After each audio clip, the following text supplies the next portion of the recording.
Hello guys. Ngayon karon nag-vlog ko nandito sa airport. Hatun ako kong cousin si Lucila Fernandez.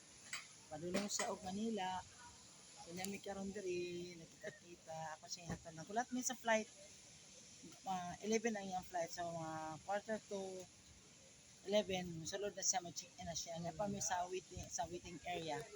Kasi mo niya ang Bangkasi Airport.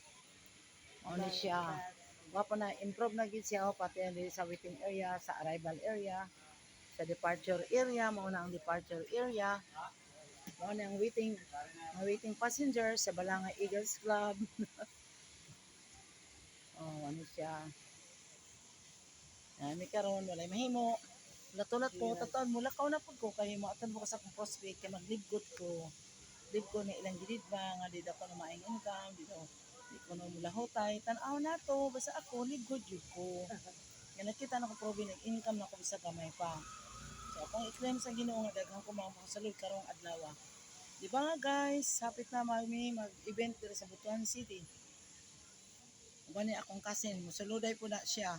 Bisag pa sa Manila, magpadala na siya kwarta isulod niya sa iyang pagka-member, club membership.